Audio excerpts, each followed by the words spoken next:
Queridos irmãos, queridas irmãs, então esse vídeo é de número 29. Diálogo com a Sombra, Hermínio Miranda, técnicas e recursos. Então aqui, esse querido amigo que nos deu o nome de Eusébio, esteve aos nossos cuidados por longo tempo. Por detrás de sua pobreza verbal, do seu limitado vocabulário e das suas curiosas expressões populares, sentíamos nele, não obstante, um senso filosófico muito profundo da vida e uma das mais lindas e autênticas humildades que já vi. Foi, aliás, o que o salvou e, paradoxalmente, o que contribuiu para que sua recuperação demorasse um pouco mais. Tentarei explicar.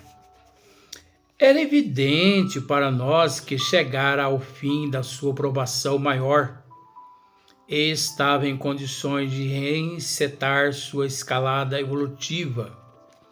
Uma noite, emocionado até as lágrimas, conseguiu dar os primeiros passos sem a muleta. Isso aqui, gente, veja bem, Hermínio Miranda está dizendo que numa determinada reunião mediúnica, esse espírito, ele conseguiu dar os primeiros passos ali na reunião mediúnica sem a muleta. Vamos explicar isso aqui.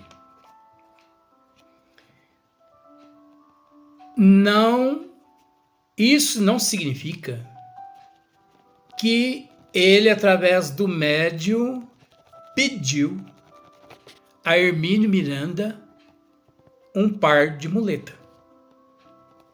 E Hermínio deu, e o médium se levantou e saiu andando pelo centro afora de muleta. Não. Esquece isso. Já tratamos esse assunto. Não é o espírito que bebe água, é o médium.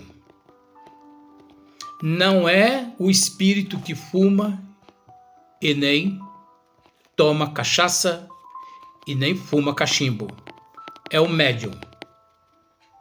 Eu costumo dizer, eu uso aquele termo, o médium é que é o viciado, é o cachaceiro. Por falta de disciplina. Por falta de estudo das obras básicas da doutrina, principalmente o livro dos médiuns. Médiuns que estudam o livro dos médiuns, ele não passa por esse vexame. Aí você me pergunta assim, bom, mas o espírito aí, Hermínio está dizendo que nesta reunião mediúnica de desobsessão, foi a primeira vez que ele conseguiu andar para lá, para cá, sem a muleta. Sim. Qual o problema? Primeiramente, é preciso entender uma coisa. O espírito comunicante, esse cabelo meu está parecendo cabelo, está incorporado, né? Está incorporado. Mas não é pressão demais, entendeu? Então, às vezes, até fica no cabelo mesmo. Isso é para você ver a pressão que eu aguento. É igualzinho a dinamite. Então, vou tentar te explicar.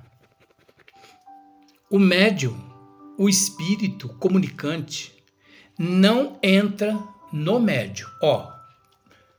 Chega aqui e entra em mim e me expulsa daqui. Sai daí, Luiz Antônio, eu preciso desse corpo agora. Não é assim. Eu continuo aqui. O meu perispírito junto ao meu corpo espiritual. Tudo. Existe o campo vibracional. Existe a porta psíquica. Existe a glândula pineal. Os espíritos, eles se comunicam, vou usar esse termo, se comunicam através do campo vibracional do médium, através da radiação, através da vibração. Veja bem, eu quero te explicar uma coisa da seguinte forma. Você tem um rádio aí na tua casa, não tem? Tem sim, não minta não. Vai lá e liga ele. Ligou? Liguei. Agora, sintoniza aí uma emissora. Sintonizou? É a mesma coisa.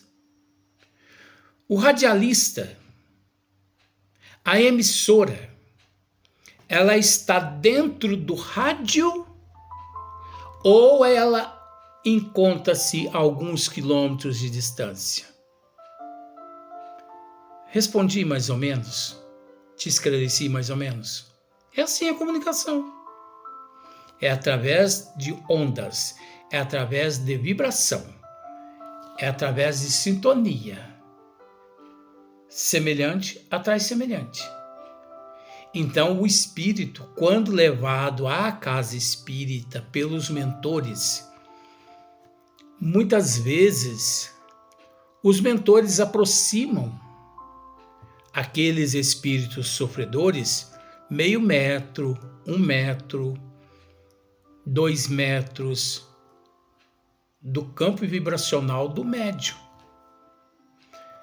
Não muito mais que isso, porque a depender do espírito, as ondas tão deletérias, negativas, pode até o médium se sentir mal, de tão negativas as energias. Então, os mentores mantêm-se uma distância de meio metro, 1 metro, 2 metros, mas é preciso dizer que existe comunicações de 500 quilômetros de distância a 500 quilômetros de distância. Há um espírito lá na colônia do professor Eurípides Barçanufo que precisa de um choque anímico, mas que eles não podem trazer até o recinto esse espírito, porque a presença dele causa danos às pessoas ali no recinto, principalmente aquelas indisciplinadas. O que os mentores fazem? Eles interligam perispírito daquele espírito ao perispírito do médium através da sua glândula pineal, que envolve o teu campo vibracional.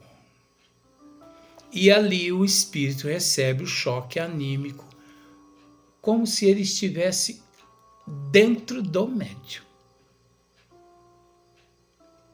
Então você conseguiu entender essa agora do rádio. Você tem uma televisão na tua casa, não tem? Não, tem sim. Liga a televisão. Ligou, né? É lógico, é uma história, você não ligou nada, não. Então você coloca lá, você sintoniza a Record. Você está sintonizado naquele canal, naquela emissora. Isso chama-se sintonia.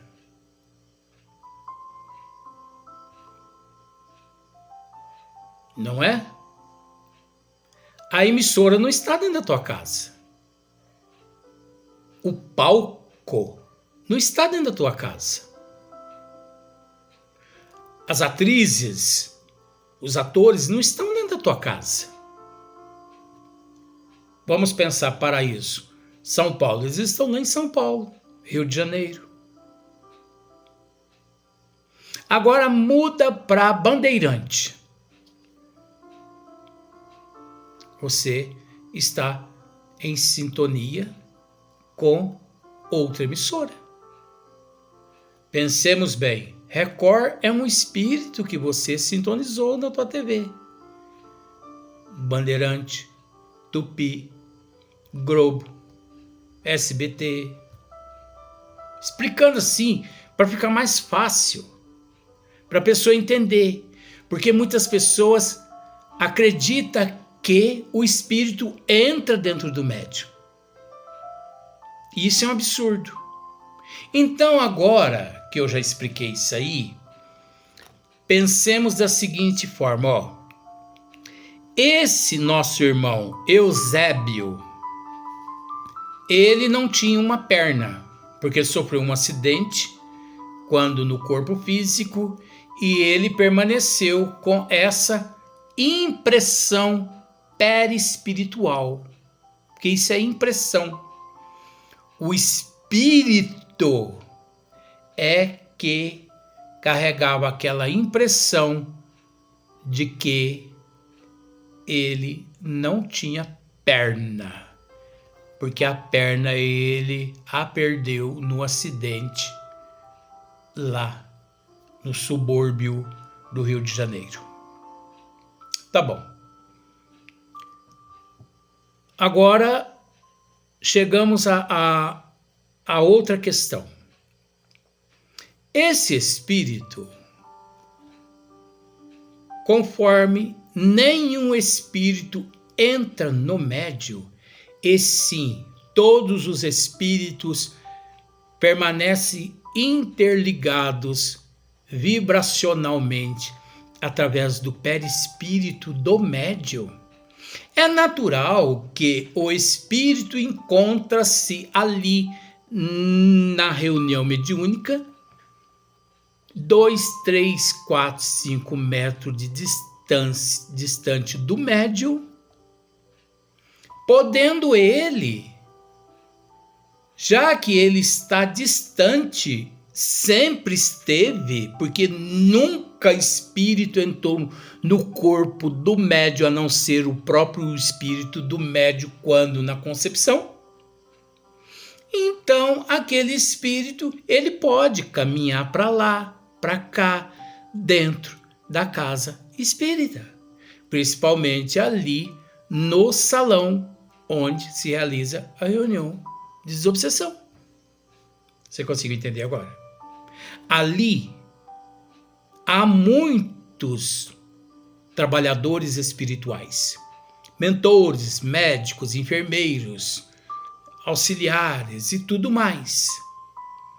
Então, quando o doutrinador conversa com o espírito, o que o doutrinador diz ali para o espírito passa pelo sistema auditivo do médium,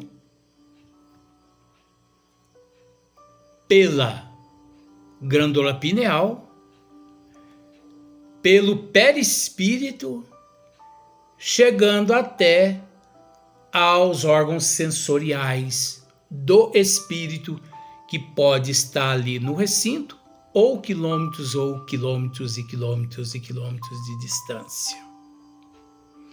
Então, no caso aqui do Eusébio, quando Hermínio Miranda, também como nós esmiuçamos, era evidente para nós que chegara ao fim da sua provação maior e estava em condição de reencetar sua escalada evolutiva. Uma noite emocionada até as lágrimas, conseguiu dar os primeiros passos sem a muleta.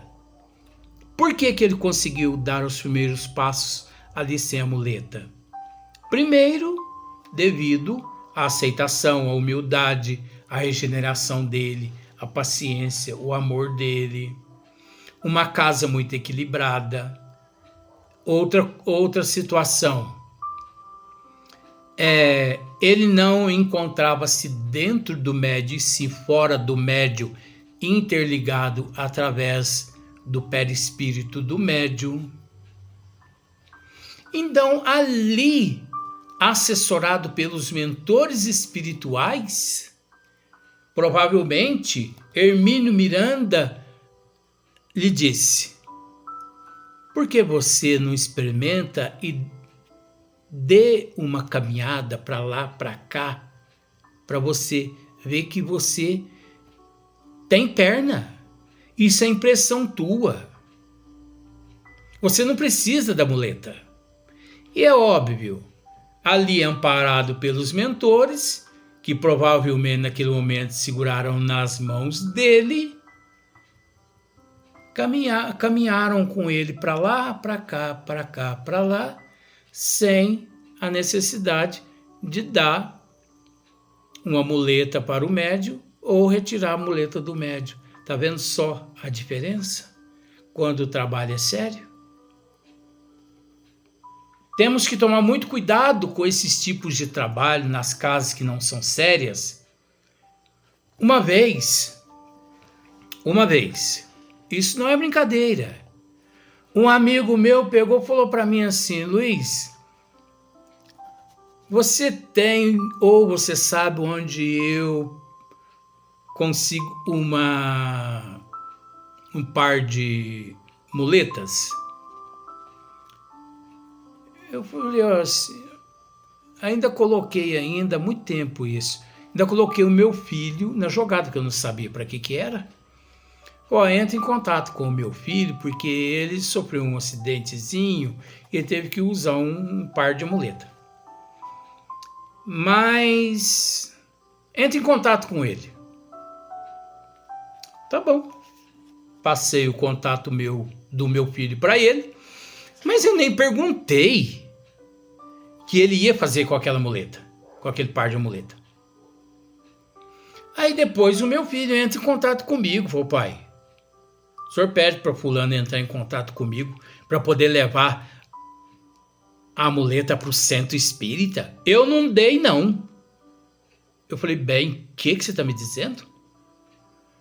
Pai, eu fui conversar com essa pessoa pelo telefone e ele disse que ele ia levar esse par de muleta lá para o centro, porque acontece de algumas vezes eles lá deles precisar até de cadeira de roda. Para alguns espíritos aleijados usar a muleta ou usar a cadeira de roda. Eu não acredito no que eu estou ouvindo. Não acredito. É um absurdo. É um absurdo. Presidente de uma casa espírita arrumar cadeira de roda para um médium, onde o espírito ali está pedindo, está dizendo que é aleijado. É um absurdo esse presidente. Eu sou aleijado das pernas, por favor, me arrume uma muleta para me andar. Aí eu vou lá e pego um par de amuleto, coloco na mão do médium para o médium sair andando. Ai, gente, olha... é por Jesus mesmo, porque se não fosse. Então, uma noite emocionada até as lágrimas, conseguiu dar os primeiros passos sem a muleta, o que para ele, na sua linguagem colorida, não era barbante podre, não. Suas observações eram sempre judiciosas, sua humildade uma constante, e sua afeição e gratidão por nós algo patético, em que expandiu o coração amoroso e pleno de generosidade. Nossos orientadores espirituais começaram a utilizá-lo em pequenas tarefas auxiliares, com o que ele muito se alegrou. No entanto, a despeito de sua indubitável vivência espiritual, continuava a falar-nos na linguagem do Eusébio, simples, popular, sem atavios, mas conseguindo claramente expressar nobres pensamentos e demonstrar bastante segurança. Certa noite, devido à ausência de grande número de companheiros A sessão alcançou um clima de maior intimidade, o que talvez lhe tenha favorecido a superação da sua inibição, de suas inibições interiores, para falar-nos de maneira inusitada, revelando o que de há muito entrevíamos nele: conhecimento, experiência, enfim, uma respeitável bagagem espiritual dosada e sustentada pela sua aflorante emotividade.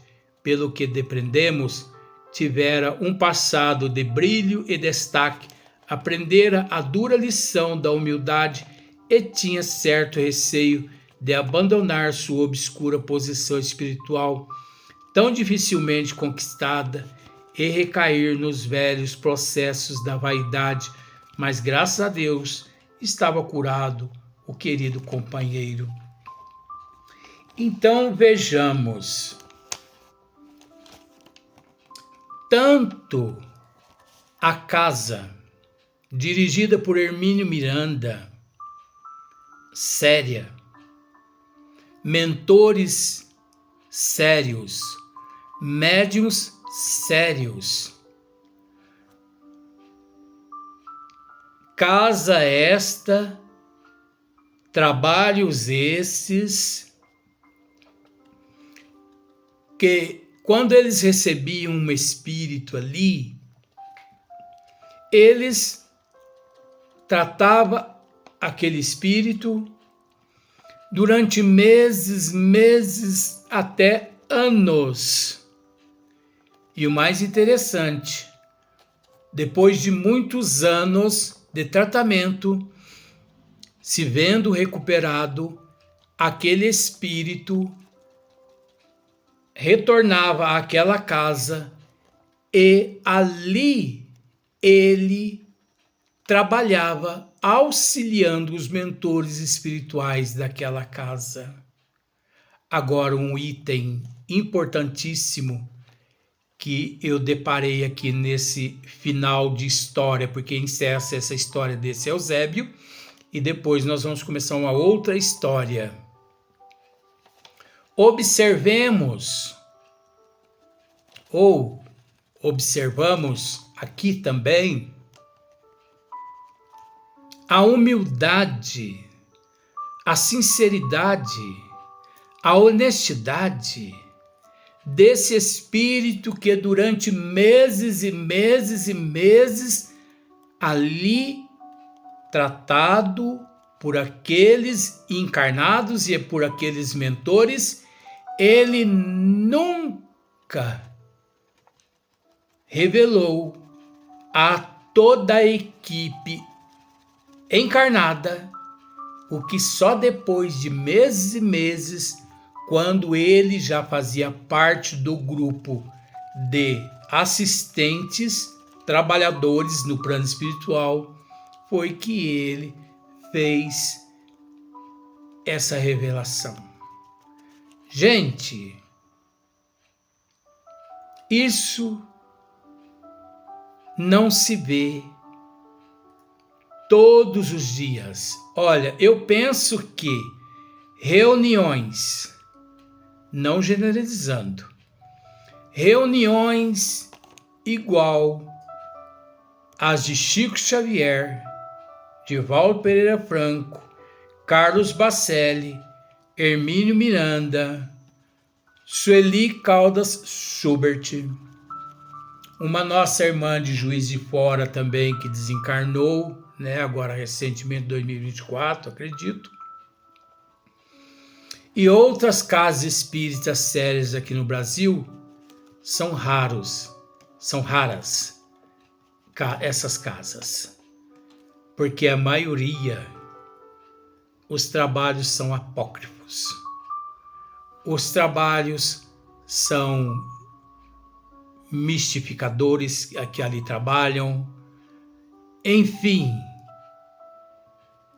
anticristos da erraticidade, atuando através dos seres aqui no corpo físico. É preciso bastante bom senso para assimilar. É preciso bastante bom senso.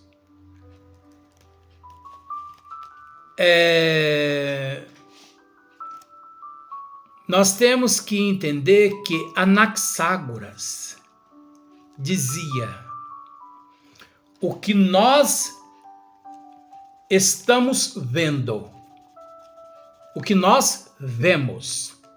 Então, por exemplo, você está vendo as minhas mãos? Sim. Pois eu tenho que te dizer que o que nós estamos vendo, o que você está vendo, não é.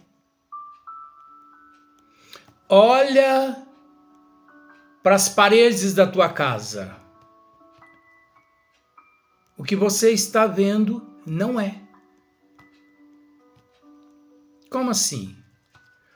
Tudo que é perecível não é. Tudo que nós não conseguimos ver, tudo que nós não vemos é. Só que para nós enxergar o que nós aqui não conseguimos ver, nós precisamos de conhecimento. Nós precisamos de bom senso. Nós precisamos aprender a separar o joio do trigo. Eu digo sempre isso. Nós temos que procurar enxergar as coisas com os olhos da alma.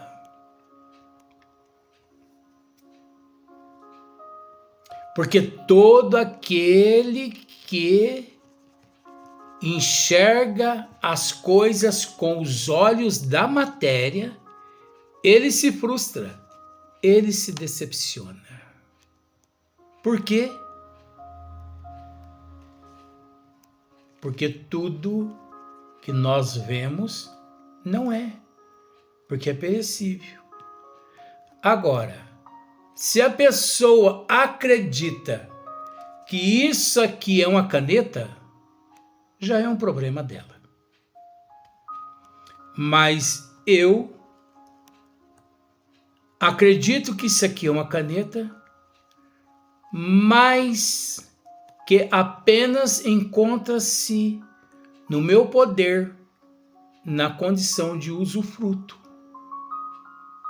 Porque logo, logo, essa caneta vai se desintegrar e vai deixar de existir.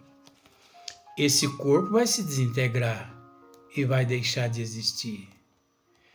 Mas o eu que habita esse corpo é imortal. Eterno, não. Eterno só Deus. Esse corpo é imortal. Esse eu é imortal.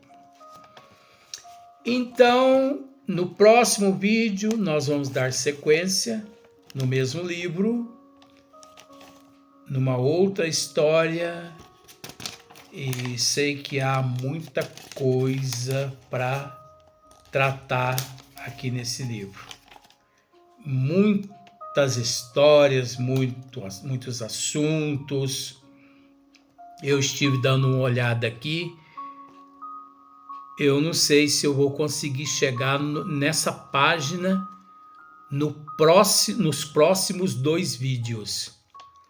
Mas há um assunto maravilhoso. À luz da doutrina dos espíritos, que se chama aborto. À luz da doutrina dos espíritos. Eu não sei se nos próximos 2 vídeos nós vamos chegar nessa página. Mas, ao chegar lá, separe o joio do trigo.